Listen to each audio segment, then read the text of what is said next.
क्या कर रहे थे, वही जो करते कहते और सुनते चले आ रहे कि ध्यान में ही ज्ञान है। ध्यान में ही ज्ञान है, जो देगा ध्यान उसी को मिलेगा ज्ञान, और जितना देगा ध्यान उतना ही मिलेगा ज्ञान। थोड़ा ध्यान थोड़ा ज्ञान, ज़्यादा ध्यान ज़्यादा ज्ञान, क्योंकि ध्यान में ही ज्ञान है। मैं साबिर अली और आप देख रहे हैं ILCC अली क्लासेस, जो अलीगढ़ बेस्ड नीट JEE का रेजिडेंशियल कोचिंग क्लास है। साथ ही AMU जामिया और दूसरे यूनिवर्सिटी के दूसरे एंट्रेंस जैसे 9th 11th diploma BSc nursing CET वगैरह वगैरह की तैयारी होती है, तो वो लोग जो लोग तैयारी करना चाहते हैं वो कॉन्टेक्ट कर सकते हैं। ऑनलाइन ऑफलाइन दोनों ही प्लेटफॉर्म अवेलेबल है। ऑनलाइन पे आप अपने घर बैठ के अलीगढ़ के एक्सपीरियंस टीचर से आप प्रिपरेशन कर सकते हैं, तो ऑनलाइन पे आप चाहे कहीं से भी हो जुड़ सकते हैं। ठीक है, साथ ही हमारे चैनल को आप सब्सक्राइब कर लें, क्योंकि हम लोग सारे यूनिवर्सिटी के जो भी इन्फॉर्मेशन आते रहते हैं हम लोग अपडेट करते रहते हैं। तो अगर आप यूनिवर्सिटी के इन्फॉर्मेशन से अपडेट रहना चाहते हैं तो आप हमारे चैनल को सब्सक्राइब कर लें। हम लोग कर रहे थे केमिस्ट्री क्लास 11th थर्मोडायनेमिक्स। अब तक काफ़ी सारे टॉपिक्स कर लिया था। प्रीवियस क्लास में हम लोगों ने specific heat of thermal capacity निकाला था, स्पेसिफिक हीट निकाला था, specific heat at constant pressure constant volume पे निकाला था, और उसके रिलेशन में निकाले थे। आज उसके आगे हम लोग बढ़ते हैं। ठीक है, ठीक है। तो क्या दे रखा है हमारा इसमें कि ratio of CP and CV, ठीक है ना। ये specific heat at constant pressure है, कांस्टेंट वॉल्यूम है। इनका रेशियो निकालते हैं तो एक कांस्टेंट आता है, उसको हम लोग गामा से दिखाते हैं। तो इसको क्या बताया कि CP अपॉन CV जो है ये गामा के बराबर है। ठीक है, ये गामा के बराबर होता है। फिजिक्स में CP का जो है क्या दे रखा है हमारा, डिग्री ऑफ फ्रीडम के हिसाब से, डिग्री ऑफ फ्रीडम के हिसाब से monoatomic, diatomic and triatomic का एक रिलेशन दे रखा है। ठीक है, क्या दे रखा है, ये gamma is equal to CP upon CV, ये तो होता है, और ये है 1 plus F upon 2 into R upon F upon 2 into R। ये जो है CP का जो वैल्यू होता है 1 प्लस F अपन 2 इंटू R होता है, और CV का वैल्यू होता है F अपन 2 इंटू R। ये ऊपर नीचे तो हमने ऊपर नीचे कर दिया इसको। ठीक है, और ये R से R कैंसिल कर दिया। ठीक है, तो ये 1 प्लस F अपन 2 और ये F अपन 2 आता है। ठीक है, ये जो यहाँ पे F है, F को बोलते हैं degree of freedom. Degree of freedom, degree of freedom का क्या मतलब हुआ कि ये कितना जो है किधर किधर मूव कर सकता है। तो क्या देखा गया, monoatomic, diatomic and triatomic में इनका डिग्री ऑफ फ्रीडम अलग अलग होता है। ठीक है, तो ये फिजिक्स में दे रखा है, लेकिन यहाँ पे हम लोग थोड़ा यूज करके इसका एक रिलेशन लिख लेते हैं। ठीक है, तो F जो है डिग्री ऑफ फ्रीडम है, और ये डिग्री ऑफ फ्रीडम मोनोएटमिक के लिए फॉर मोनोएटमिक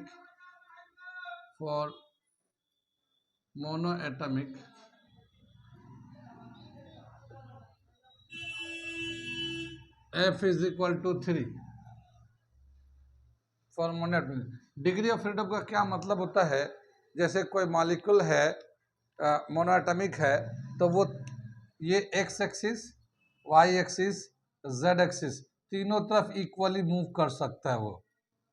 ठीक है ना, ये x axis, y axis, z axis तीनों तरफ इक्वली मूव कर सकता है, तो इसका डिग्री ऑफ फ्रीडम होता है मोनोएटमिक के लिए 3।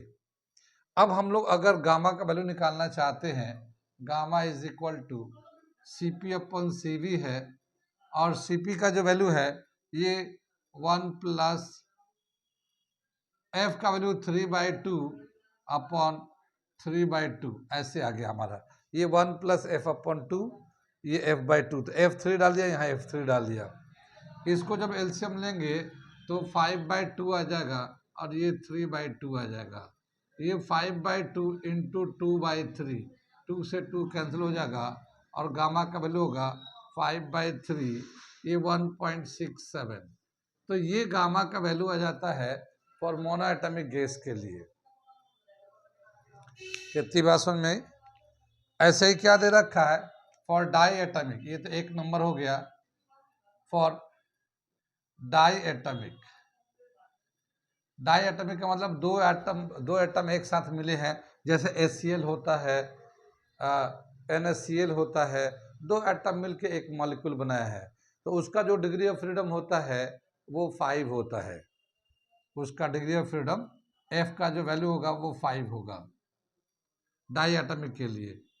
तो उसका गामा जो होगा ये हम लोग 20 से ले लेते हैं, 1 + F/2 1 F/2, ठीक है ना। ये इस तरह से है ना फॉर्मूला, 1 + F/2 F/2। तो यहाँ पे F की जगह पे डिग्री ऑफ फ्रीडम की जगह पे 5 वैल्यू आ जाएगा, यहाँ पे भी 5 आ गया।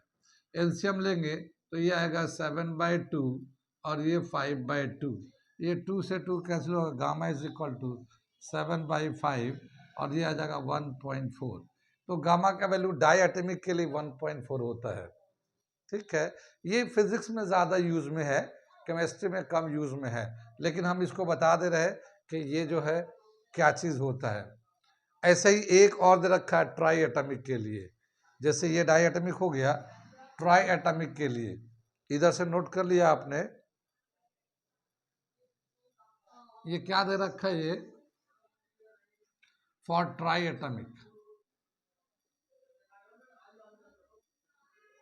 फॉर ट्राई एटॉमिक F = 7 दे रखा है, 7 डिग्री ऑफ फ्रीडम है ट्राई एटॉमिक मॉलिक्यूल के लिए।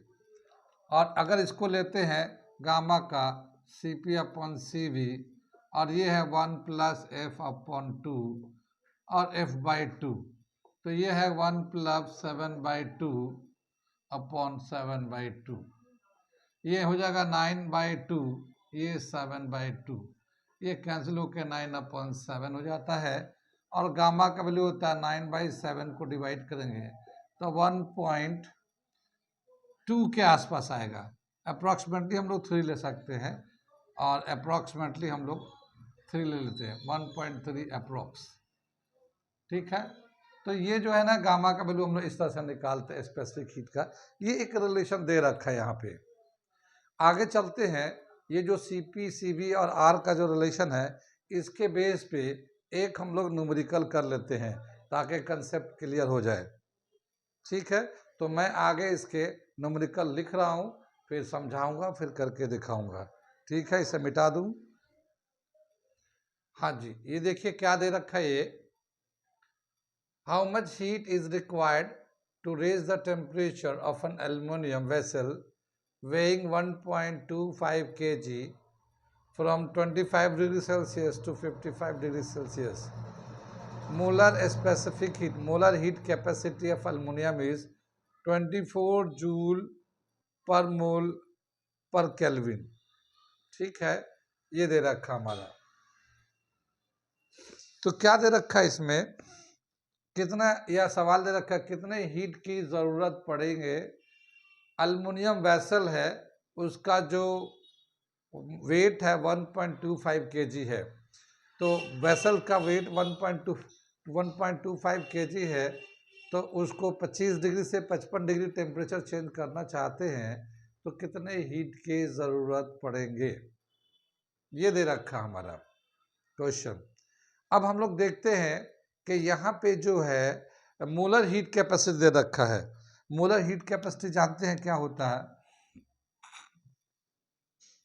क्या होता है, amount of heat requires to raise 1 degree temperature of 1 mole of mass. 1 mole mass का 1 डिग्री टेम्परेचर चेंज करने के लिए जितने हीट की जरूरत होती है वही हमारा मोलर मास कहलाता है। अब अल्युमिनियम का 1 मोल का कितना वजन होता है, तो अल्युमिनियम का एटॉमिक नंबर 13 है और एटॉमिक मास जो है 27 है, यानी कि अगर 27 ग्राम लें अल्युमिनियम तो वो 1 मोल के बराबर होगा। कितना लेंगे, तो 27 ग्राम अगर अल्युमिनियम लें ग्राम तो 1 मोल के बराबर होगा। लेकिन जो वैसल है वो 1.25 kg के बराबर है। ठीक है, तो कितने नंबर ऑफ मोल हो जाएगा? हम सोल्यूशन डाल रहे हैं, मोलर मास ऑफ एल्यूमिनियम ये 27 ग्राम। ठीक है ना, ये तो मोलर मास लिया हम लोग ने एल्यूमिनियम का, लेकिन वो जो वेसल है उसका वजन जो है 1.25 kg है।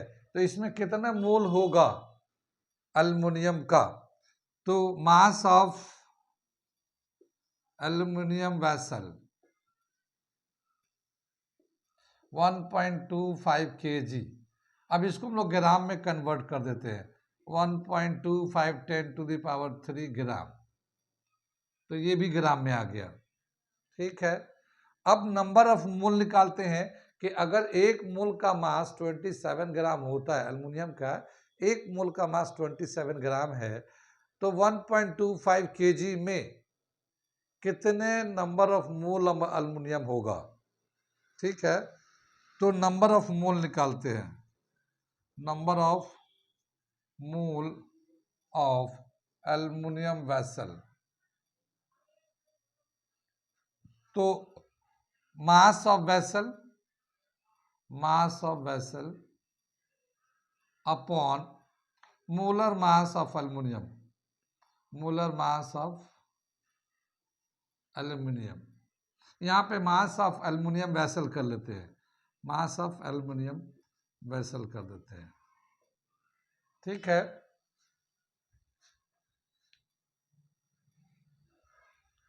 अब यहाँ पे जो दे रखा है ये मास ऑफ एल्युमिनियम वेसल 1.25 10⁻³ और ये 27 है।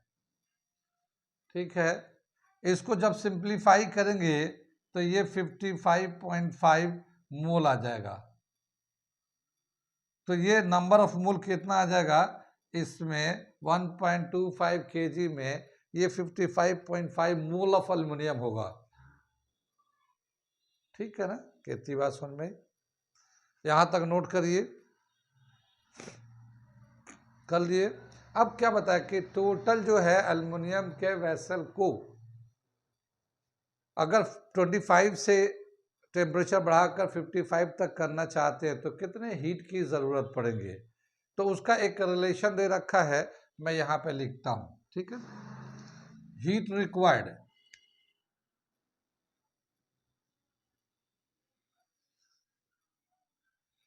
heat required Q is equal to number of mole into molar mass, specific molar mass Cm और डेल्टा T, ये फॉर्मूला होता है।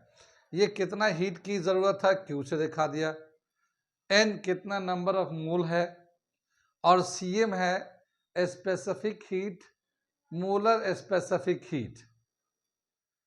ठीक है, और delta T change in temperature है ये। अब यहाँ पे जो नंबर ऑफ मोल है वो है 55.5, ये तो हमारा नंबर ऑफ मोल आ गया।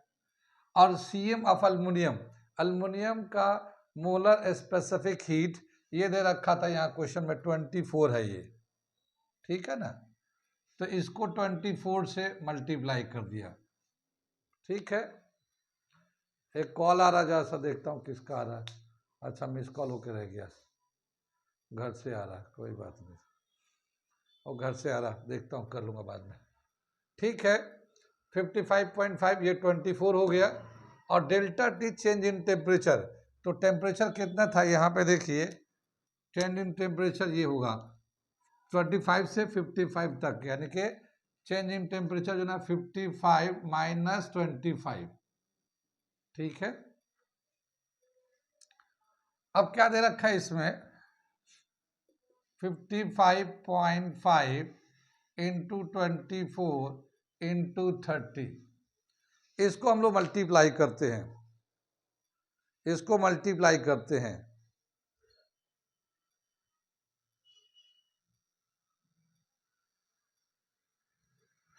इसको मल्टीप्लाई करेंगे तो जो वैल्यू आएगा हमारा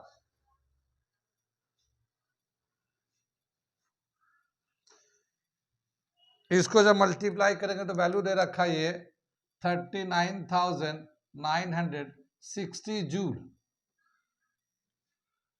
इसको मल्टीप्लाई करेंगे तो टोटल वैल्यू आ जाएगा 39,960 जूल। इसको चाहे तो हम लोग किलो जूल में भी कन्वर्ट करते थे, तो कितना का 39.96 किलो जूल, ये भी आंसर लिख सकते हैं 39.96 किलो जूल, किलो जूल में कन्वर्ट कर दिया, ठीक है ना। तो ये था हमारा मोलर स्पेसिफिक हीट का न्यूमेरिकल करने के लिए। क्या इसमें मेन चीज़ है कि वो जो बर्तन है, जो वेसल है, उसका कितना मास है और उसका मॉलिक्यूलर मास कितना होता है। जिसका जैसे एल्युमिनियम का बर्तन है तो एल्युमिनियम का जो मॉलिक्यूलर मास होता है 27 होता है, और उस वेसल का जो वेट है वो 1.25 kg है। तो इसमें कितने नंबर ऑफ मोल हो गए, तो ये नंबर ऑफ मोल आ गए हमारे, और यहाँ पे n cm दिया हुआ है, specific heat, molar specific heat दिया हुआ है, और चेंज इन टेम्परेचर जो है ये हम लोग change in temperature delta T, ये ऑलरेडी क्वेश्चन में दिया हुआ था, इससे निकाल सकते हैं। ये फॉर्मूला याद रखना है, ठीक है। ऐसा फॉर्मूला तो मैंने लिखाया था, तो इसमें ये याद रखना है। इसमें कुछ भी पूछ सकता है, जैसे ये अभी तो क्यू पूछा था, तो ये सब दिया हुआ था, हो सकता है क्यू दे दे, सीएम दे दे, डेल्टा टी भी दे दे, एन पूछ ले, ठीक है ना। तो ये फॉर्मूले में डाल के इसको एन निकाल सकते हैं। सीएम भी, मोलर स्पेसिफिक हीट भी निकाल सकते हैं इसी से, या चेंज इन टेम्परेचर भी निकाल सकते हो, कुछ भी निकाल सकते हैं। तो ये फॉर्मूला भी बहुत इंपॉर्टेंट है। कितनी बात सुन रही? हाँ, हम लास्ट में स्टैंडर्ड एंथैल्पी बता रहे थे, ठीक है ना, एंथैल्पी चेंज बता रहे थे। एंथैल्पी चेंज में क्या हम बताए थे कि जो रिएक्टेंट्स होते हैं और जो प्रोडक्ट्स होते हैं, तो रिएक्टेंट को तोड़ने के लिए एनर्जी देते हैं हम लोग, और जो प्रोडक्ट बन के आता है वो एनर्जी रिलीज करता है। तो कितना एनर्जी हमने दिया, कितना एनर्जी रिलीज हुआ स्टैंडर्ड कंडीशन में। स्टैंडर्ड कंडीशन का क्या मतलब होता है कि रूम टेम्परेचर एंड प्रेशर पे, रूम टेम्परेचर एंड प्रेशर पे जो चेंजेस आ रहे हैं एनर्जी में, कितना हमने दिया, कितना निकला, ये एक्सोथर्मिक है, एंडोथर्मिक है, तो उसको हम लोग कहते हैं स्टैंडर्ड एंथैल्पी, ठीक है। स्टैंडर्ड एंथैल्पी का मतलब ये है कि एक वेल डिफाइंड टेम्परेचर है और प्रेशर है, उसी पे जितना हमारा चेंज आ रहा है उसी को हम लोग कहते हैं स्टैंडर्ड। यहाँ पे छोटे छोटे डेफिनेशन दे रखा है, वो हम छोटे छोटे डेफिनेशन को लिखा देते हैं, कुछ डेफिनेशन काम आ जाएंगे। तो जैसे दे रखा इंथैल्पी का, तो स्टैंडर्ड इंथैल्पी तो हमने बताया था कि change in energy during a chemical reaction when the temperature and pressure are standard condition. Temperature is generally room temperature like 25 degree Celsius, और 25 degree Celsius is equal to 298 kelvin के बराबर होता है, एंड 1 एटमॉस्फेरिक प्रेशर लेते हैं हम लोग, ठीक है। तो ये हम लोगों ने डेफिनेशन दिया था। आगे यहाँ पे इंथैल्पी ऑफ ट्रांसफॉर्मेशन है, अगला जो टर्म है enthalpy of transformation.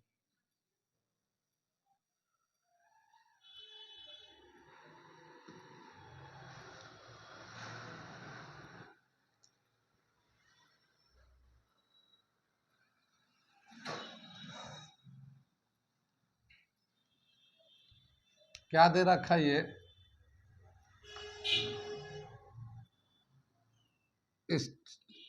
Standard enthalpy, standard enthalpy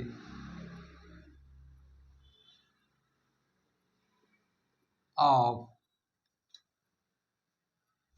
phase transformation, phase transformation.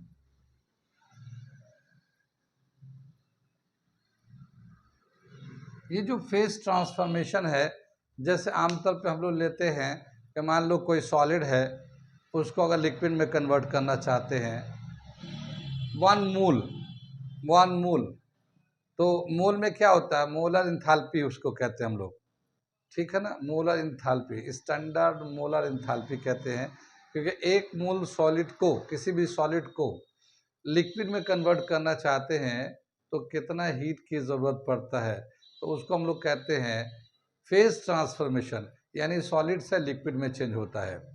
या लिक्विड में अगर कोई सब्सटेंस है और उसको अगर हम लोग गैस में कन्वर्ट, वेपर में या गैस में कन्वर्ट करना चाहते हैं एक मोल सब्सटेंस को, तो जितना हीट की ज़रूरत पड़ेगा उसको हम लोग कहते हैं molar enthalpy of fusion, vaporization. ठीक है, तो यहाँ पे मैं थोड़ा सा फेज चेंज का लिखता हूँ, कैसे कैसे फेज चेंज होता है। देखिए, सॉलिड को हम लोग अगर हीट देते हैं तो लिक्विड में चेंज हो जाता है, ठीक है ना, और लिक्विड को देंगे हीट तो वह गैस में या फिर वेपर में चेंज हो जाता है। ठीक है, सॉलिड से जब लिक्विड में चेंज होता है तो इस प्रोसेस को बोलते हैं फ्यूज़न, इस प्रोसेस को बोलते हैं फ्यूज़न। और लिक्विड से जब गैस में जाता है या वेपर में जाता है तो इसको वेपराइजेशन भी बोलते हैं। ठीक है ना, वेपराइजेशन बोलते हैं फेज को। तो यहाँ पे क्या दे रखा है, फेज ट्रांसफर में, यहाँ फेज यानी कि स्टेट चेंज होगा, सॉलिड से लिक्विड, लिक्विड से गैस, या फिर गैस से लिक्विड, लिक्विड से फिर सॉलिड, इस तरह के फेज चेंज होगा। जैसे हम लोगों ने बताया था, याद होगा थर्मोडायनेमिक्स इक्वेशन में लिखा था कि जो भी रिएक्टेंट है, प्रोडक्ट बनते हैं, तो उनका फिजिकल स्टेट भी लिखना होता है कि कोई गैस में है या कोई लिक्विड में है, साथ ही उसके साथ एनर्जी कितना एब्जॉर्ब हो रहा है या ओवरऑल रिलीज हो रहा है, तो वो हम लोग लिखते हैं उसको। ठीक है, तो वो हमारा थर्मोडायनेमिक इक्वेशन कहलाता है। यहाँ पे उस तरह का नहीं, रिएक्शन नहीं करा रहे हैं हम लोग, खाली स्टेट चेंज करा रहे हैं। स्टेट मतलब सॉलिड से लिक्विड, लिक्विड से गैस, यहाँ रिएक्शन नहीं करा रहे हैं। तो पहला जो दे रखा हमारा molar enthalpy of sublimation, sorry fusion, molar enthalpy of, पहला दे रखा हमारा मोलर एंथैल्पी ऑफ फ्यूजन। यहाँ पे हम लोग एक स्टैंडर्ड लगा लेते हैं, स्टैंडर्ड का मतलब स्टैंडर्ड कंडीशन में, standard molar enthalpy of fusion. ठीक है ना, क्या इसका डेफिनेशन लिखेंगे, the amount of heat, the amount of heat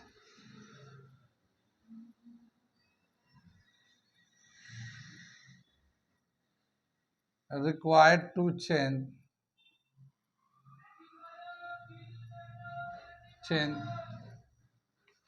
one mole substance from solid to liquid, solid into liquid, liquid at standard condition, standard condition is known as enthalpy of fusion, enthalpy of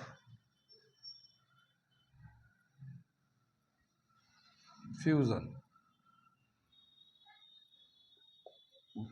कितनी बात समझ में आई? एक मूल substance को solid से liquid में change करने के लिए, स्टैंडर्ड कंडीशन में सॉलिड से लिक्विड में चेंज करने के लिए कितना एंथैल्पी की ज़रूरत है, वही हमारा standard molar enthalpy of fusion, fusion कहलाता है। अब जैसे दे रखा है एक हमारे एग्जाम्पल में, जैसे हमारा आइस होता है, आइस जो ना सॉलिड होता है, आइस सॉलिड होता है, ये H2O सॉलिड है। अगर हम इसको लिक्विड में कन्वर्ट करना चाहते हैं तो ये लिक्विड में कन्वर्ट हो जाएगा, लेकिन इसको एक मोल सॉलिड आइस को 1 मोल लिक्विड में कन्वर्ट करने के लिए जो टोटल इंथैल्पी की ज़रूरत है, स्टैंडर्ड इंथैल्पी की ज़रूरत है, वो 6 किलो जूल की ज़रूरत है, 6 किलो जूल की ज़रूरत है। स्टैंडर्ड अगर होता ना तो यहाँ पे हम लोग नॉट लगा देते हैं, ऐसे गोल सा लिखाते हैं स्टैंडर्ड को दिखाने के लिए। ये तरीका है हमारा कि ये जो चेंज इन एंथैल्पी है स्टैंडर्ड कंडीशन में है, तो ये स्टैंडर्ड के डेल्टा एच के ऊपर जो है ना ये 0 लगाते हैं हम लोग। ठीक है, कितनी बात समझ में आई? नहीं, ये नॉर्मल तो नहीं है, क्योंकि ये तो सॉलिड होता ना 0 डिग्री सेल्सियस पे। आइस जो सॉलिड के स्टेट में एग्जिस्ट करता है, उस वक्त जो टेम्परेचर होता है वो 0 डिग्री है, और प्रेशर 1 बार होता है या 1 एटमॉस्फेरिक प्रेशर होता है। तो उसका जो स्टैंडर्ड कंडीशन है वाटर जो सॉलिड में है, वो उसका टेम्परेचर होता है 0 डिग्री सेल्सियस या फिर 273 केल्विन, 273 केल्विन एट 1 बार। तो ये रूम टेम्परेचर तो 25 डिग्री सेल्सियस होता है। तो अगर कोई reaction standard condition room temperature में हो रहा होगा तो वो उसका स्टैंडर्ड कंडीशन होगा। ये जो आइस है ये सॉलिड में जब होता है जब आउटर टेम्परेचर सराउंडिंग का टेम्परेचर 0 डिग्री हो तो, ठीक है। तो अब इसका हम लोग स्टैंडर्ड कंडीशन यही लेंगे, सराउंडिंग का जो टेम्परेचर है 0 डिग्री सेल्सियस, ठीक है। हाँ, 0 डिग्री सेल्सियस ले लेंगे, और ये सॉलिड से लिक्विड में चेंज हो जाएगा, और 6 किलो जूल इंथैल्पी की ज़रूरत पड़ेगी। यहाँ पे ये पॉजिटिव दिखा रहा है, इसका मतलब ये है कि ये एक एंडोथर्मिक प्रोसेस है, ठीक है ना। यहाँ पे जो पॉजिटिव है इसका मतलब ये कि ये एंडोथर्मिक प्रोसेस होता है जब आइस सॉलिड से लिक्विड में चेंज होता है। तो कितनी बात समझ में आई? ये छोटे छोटे डेफिनेशन है, मैं बता दे रहा हूँ, फिर डेफिनेशन के बाद जो है ना फिर अगला जो टॉपिक है वो बहुत अच्छा है, तो ये मैं डेफिनेशन बता दूँ। ये हो गया इसका। अगला एक टॉपिक दे रखा है इंथैल्पी ऑफ वेपराइजेशन। यहाँ पे जो है ना इसको 6 किलो जूल पर मोल भी लिखिए, ये पर मोल है ना, ये 1 मोल लिया गया है।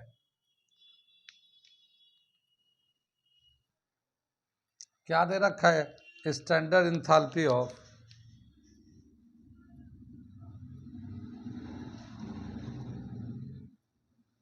Standard molar enthalpy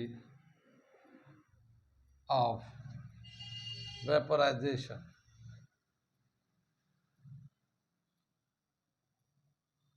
standard molar enthalpy of vaporization. Vaporization का मतलब है लिक्विड से गैस के फॉर्म में कन्वर्ट करेंगे इसको।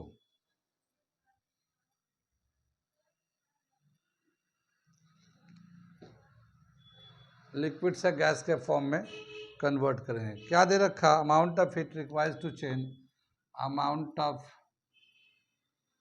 Heat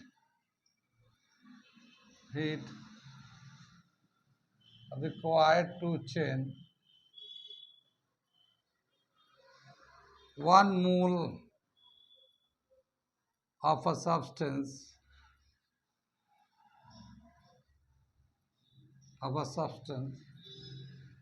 in liquid into vapor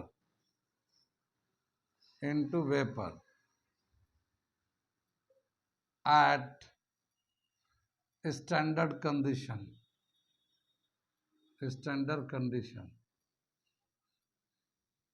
is called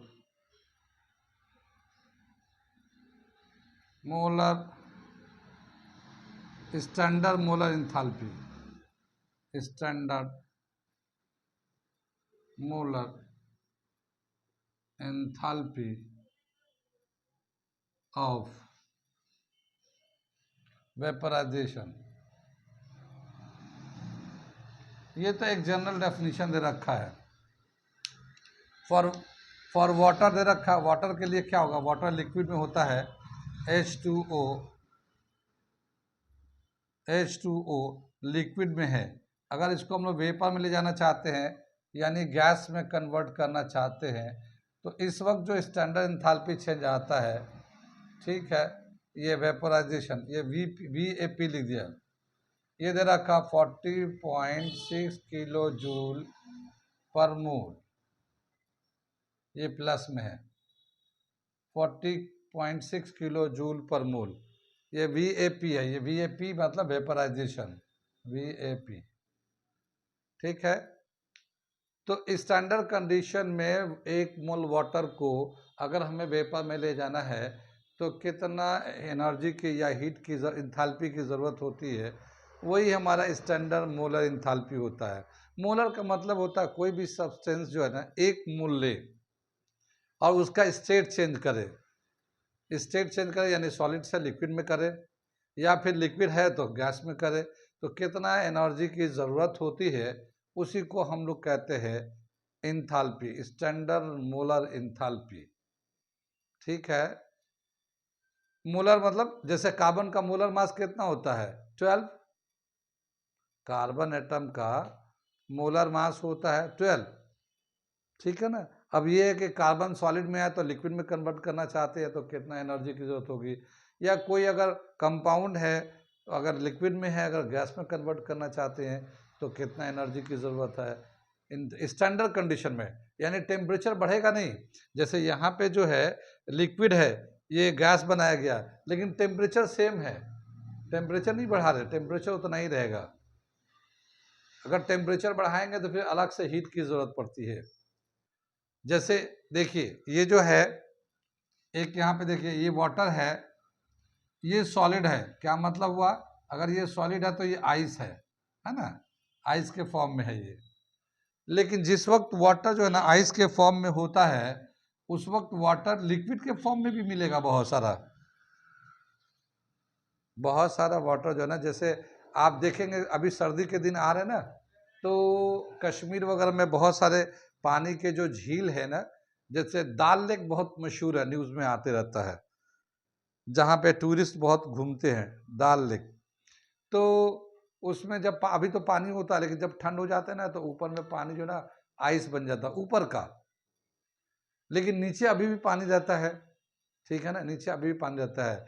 तो ऐसे ही हम लोग भी, जैसे अभी देखो गर्मियों में कभी कभी हम लोग आइस लेते हैं, तो बर्तन में लेते हैं, अपने वैसे बर्तन वगैरह में लेते हैं, आइस लेते हैं, थोड़ी देर में आइस मेल्ट होकर वाटर हो जाता है। लेकिन ऐसा नहीं कि पूरा एकदम सडनली आइस ख़त्म ही हो गया, अभी भी आइस भी है, वाटर भी है। हल्के हल्के आइस वाटर में चेंज होता रहता है, कुछ टाइम लगता है, लेकिन जब शुरुआत होता है उसको हम लोग फ्रिज से निकाल के रखते हैं, उस वक्त से ही वाटर भी मिलता है, आइस भी मिलता है। जबकि रूम का टेम्परेचर बहुत ज़्यादा होता है, मान लो 20-25 डिग्री होता है, तब भी बहुत ज़्यादा टेम्परेचर है, क्योंकि वो आइस जो ना 0 डिग्री पे रहता है, एग्जिस्ट करता है। लेकिन 25 डिग्री पे ऐसा नहीं कि आइस सडनली लिक्विड में कन्वर्ट हो गया, स्लोली जाता है। तो जब वाटर बनता रहता है तो वो दोनों फेज में एग्जिस्ट करता है। कितनी बात सुन में। तो कहने का मतलब ये है कि एक गिवन कंडीशन में, जैसे आइस है, तो अगर आइस को लिक्विड में कन्वर्ट कर, सॉलिड से लिक्विड में कन्वर्ट करते हैं, मगर 0 डिग्री टेम्परेचर रहना चाहिए, टेम्परेचर बनना नहीं चाहिए। Pressure 1 atmosphere pressure, temperature 0 degree रहेगा। उस वक्त 1 ग्राम यानी कि 1 मोल आइस को, यानी सॉलिड को 1 मोल लिक्विड में, यानी कि लिक्विड में कन्वर्ट करना चाहते हैं, तो कितना हीट देने की जरूरत है। कुछ बात समझ में आ रही है।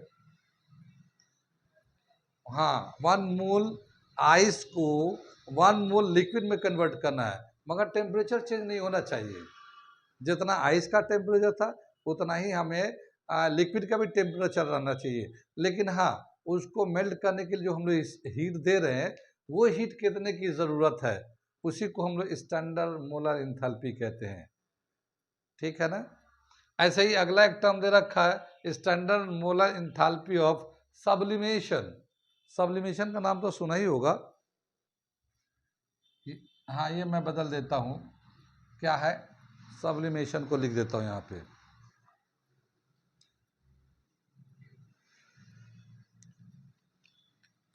Standard molar enthalpy of sublimation. ठीक है ना।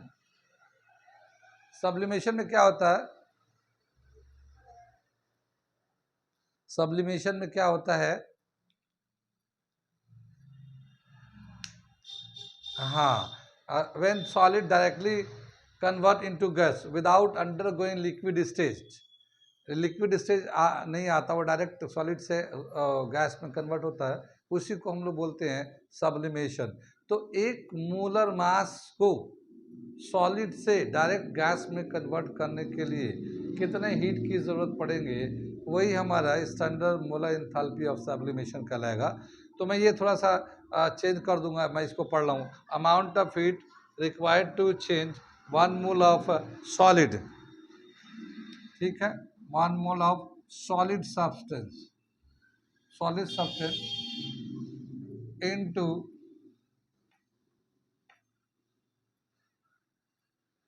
गैस, इनटू वेपर, या गैस भी ले सकते हैं, इनटू गैस, और ये वेपर भी लिखा हुआ है, at standard condition is called standard molar enthalpy of sublimation।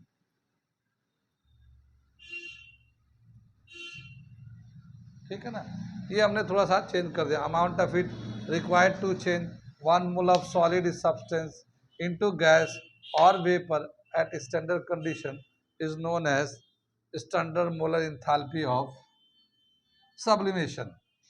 अब बहुत सारी चीज़ें हैं जो डायरेक्ट सॉलिड से गैस में कन्वर्ट हो जाता है। जैसे एक होता है कार्बन डाइऑक्साइड, जो ना आइस, कई सारे सब्सटेंस हैं जो डायरेक्ट कन्वर्ट होती हैं। जैसे मैं यहाँ पे कुछ एग्जांपल दे रखा है इसका। ड्राई आइस, ठीक है ना, ड्राई आइस है, ड्राई आइस को बोलते हम लोग कार्बन डाइऑक्साइड, CO2 सॉलिड में है, इसको CO2 गैस में कर दिया, ड्राई आइस। तो इस वक्त जो इंथैल्पी की ज़रूरत है, स्टैंडर्ड इंथैल्पी की ज़रूरत है, ठीक है, या स्टैंडर्ड इंथैल्पी चेंज जो देता है वो 25.2 किलो जूल पर मोल।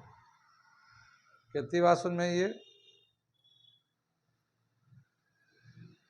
एक दो एग्जाम्पल और लिख देता हूं मैं इसका।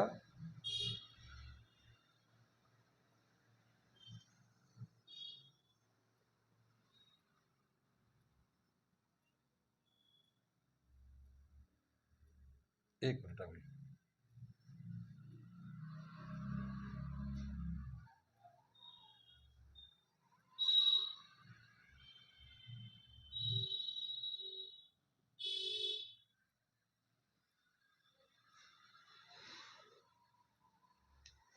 हाँ कौन सा बता रहे थे आप?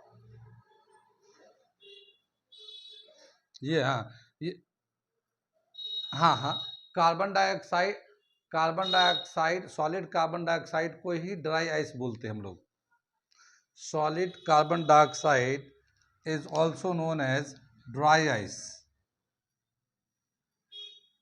यहाँ जगह नहीं है, ठीक है। जैसे ये कार्बन डाइऑक्साइड है, ये सॉलिड है, तो इसको हम लोग कहेंगे ड्राई आइस, ये ड्राई आइस कहलाता है, कार्बन डाइऑक्साइड सॉलिड को। अब इस सॉलिड को अगर हम लोग गैस में कन्वर्ट करना चाहते हैं, यानी विदाउट अंडरगोइंग लिक्विड फेज, तो टोटल कितना इंथैल्पी की चेंज आएगा, वो 25.2 किलो जूल पर मोल आएगा ये। इसी तरह से ये आयोडीन है, आयोडीन सॉलिड स्टेट में है, और इस आयोडीन को गैस स्टेट में ले जाना है, यानी कि लिक्विड स्टेट नहीं आएगा, तो टोटल जो इंथैल्पी चेंज आएगा 62.4 किलो जूल पर मोल। ये स्टैंडर्ड का मतलब है कि जिस टेम्परेचर पे ये सॉलिड में था, उसी टेम्परेचर में गैस पे है, टेम्परेचर नहीं बढ़ा है, स्टेट सिर्फ बदला है इसका। कितनी बात सुनी, टेम्परेचर तो जितना सॉलिड में था उतना ही गैस का भी है, खाली स्टेट चेंज करने के लिए कितना एनर्जी की ज़रूरत पड़ रहा है, उसको हम लोग कह रहे हैं कि ये हमारा फेज ट्रांसफॉर्मेशन है, इंथैल्पी ऑफ फेज ट्रांसफॉर्मेशन। और फेज में अगर एक मोल का लेते हैं तो स्टैंडर्ड मोलर इंथैल्पी चेंज बता रहे हैं हम लोग, ठीक है। अब इसमें क्या होगा कि जैसे ही हम लोगों ने dry ice carbon dioxide solid को गैस में कन्वर्ट कर रहे हैं, तो इसमें पहले जो है सॉलिड से ये लिक्विड स्टेज में आएगा, और लिक्विड से फिर गैस में जाएगा। तो इसमें दो सेक्शन है, लेकिन चूंकि इसका इंथैल्पी जो ना बहुत कम है, तो थोड़े से एनर्जी देने पे लिक्विड बन जाता है, और थोड़े से एनर्जी में गैस बन जाता है, तो फौरन ही ये गैस में चेंज होता है। और मगर ये दोनों एनर्जी है इसमें, enthalpy of vaporization plus enthalpy of fusion plus enthalpy of vaporization, दोनों मिलाएंगे तो इंथैल्पी ऑफ सब्लिमेशन होता है। मैं ये लिखता हूँ पहले ही, ये समझ में आए? ये मैं लिख के दिखाता हूँ। ये जो इंथैल्पी ऑफ सब्लिमेशन है, सब्लिमेशन, ये जो है, ये सब लिखा ना, enthalpy of, standard enthalpy of fusion plus standard enthalpy of vaporization, ये दोनों मिलाएंगे तो सब्लिमेशन के बराबर होता है। मगर ये अमाउंट जो एंथैल्पी है बहुत कम है, यानी वो इतना कम है कि थोड़ा सा मिलता है तो फौरन लिक्विड में आता है और थोड़ा सा मिलता है तो वेपर में चला जाता है। तो उतना हमें बिल्कुल अलग से देने की ज़रूरत नहीं पड़ती कि लिक्विड हो गया तब वेपर में कन्वर्ट करना, तो अलग से और हीट की ज़रूरत है। ठीक है ना? देखिए जैसे ये 25.2 किलो जूल पर मोल दे रखा है ये, ठीक है। तो ये दे रखा है इंथैल्पी चेंज का। आगे चले हम लोग, ये छोटे छोटे डेफिनेशन है, ऐसा कुछ नहीं है कि बहुत वैसा है, ठीक है ना। अगला एक टर्म दे रखा है enthalpy of formation. Enthalpy of formation अगला एक टर्म दे रखा है, standard enthalpy of formation.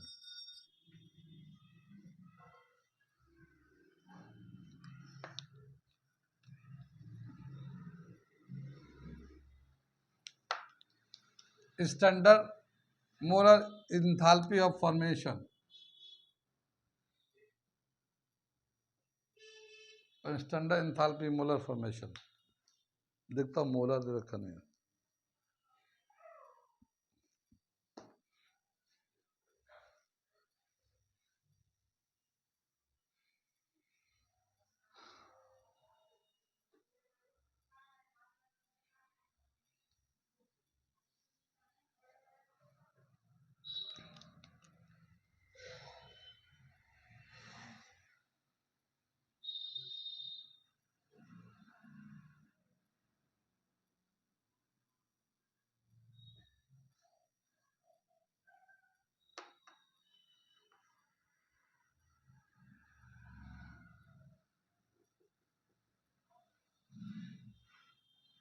Standard enthalpy of formation, standard molar enthalpy of formation क्या बताया? फॉर्मेशन में the amount of heat changes when a compound is formed, when a product is formed from its reactants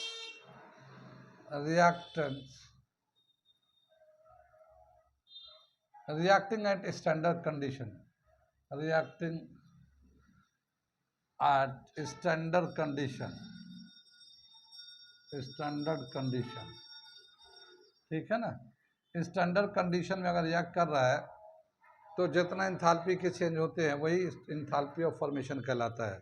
अब जैसे क्या दे रखा है, ये ग्रेफाइट है, कार्बन है, कार्बन जो ना ग्रेफाइट होता है, ग्रेफाइट कार्बन का ही बना होता है। अगर ग्रेफाइट को जलाते हैं ऑक्सीजन के प्रेजेंस में तो ये कार्बन डाइऑक्साइड बन जाता है। ये तो ये क्या हुआ, एक कंपाउंड बना है, ये एक एलिमेंट है, रिएक्टेंट है, कार्बन है, ये ऑक्सीजन है, ये आपस में रिएक्ट किए हैं और ये कार्बन डाइऑक्साइड बना है। ठीक है, अगर एक मोल कार्बन डाइऑक्साइड बनाते हैं तो जितना एनर्जी इन्वॉल्व होता उसमें, ठीक है, जितना एनर्जी इन्वॉल्व होता है उसी को standard molar enthalpy of formation कहते हैं। यहाँ पे जो दे रखा है delta H not is equal to -393.5 kilo joule per mole, ठीक है ना। माइनस का मतलब क्या हुआ कि यहाँ पे ओवरऑल एनर्जी रिलीज होता है, ओवरऑल एनर्जी रिलीज, जैसे उधर प्लस में था तो वो तो एनर्जी एब्जॉर्ब कर रहा था वो, यहाँ पे क्या एनर्जी, नेट एनर्जी रिलीज हो रहा है। ये कितनी बात समझ में आई? तो ये दे रखा हमारा standard molar enthalpy of formation. मैं अगला दिखाता हूँ standard enthalpy of combustion.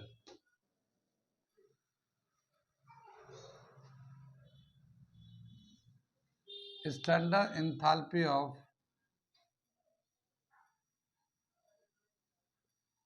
Of combustion. Combustion तो जानते हैं, कंबशन जलना, ठीक है। तो जब किसी चीज़ को जलाते हैं तो 1 मोल जब जलाएंगे तो कितना हीट रिलीज होगा, उसको हम लोग कहते हैं standard heat of combustion. Definition दे रखा, मैं लिख देता हूँ। The change in energy when 1 mole of a fuel is completely burned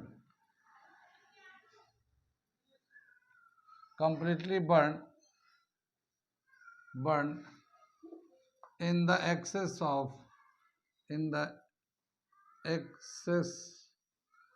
of oxygen is called standard enthalpy of combustion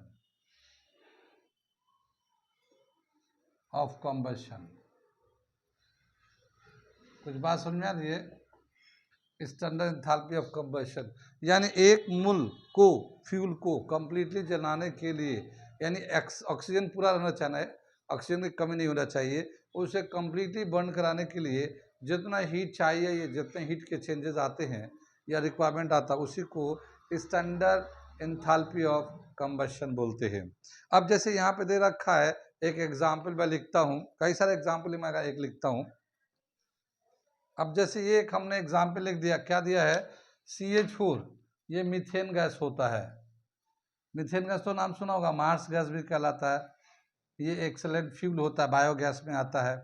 तो ये इसको अगर हम लोग ऑक्सीजन के प्रेजेंस में जलाते हैं तो ये हमें कार्बन डाइऑक्साइड बनता है गैस, वाटर भी बनता है, ठीक है ना, वाटर लिक्विड के फॉर्म में बन जाता है।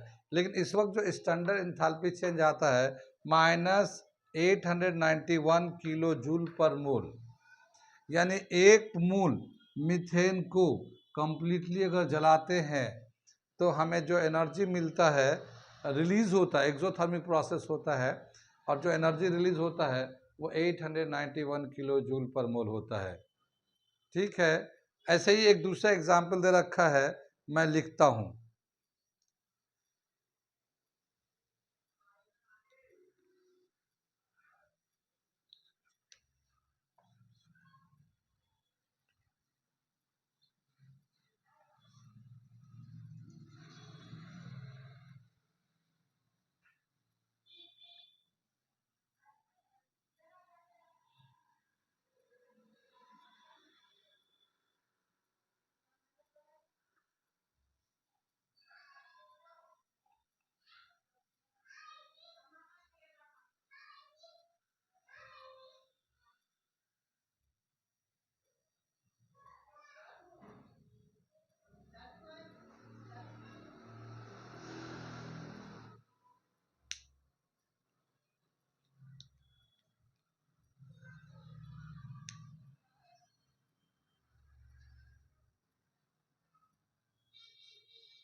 ये एक दूसरा एग्जाम्पल दे रखा है, ये जानते हैं C6H12O6 किसका फॉर्मूला होता है?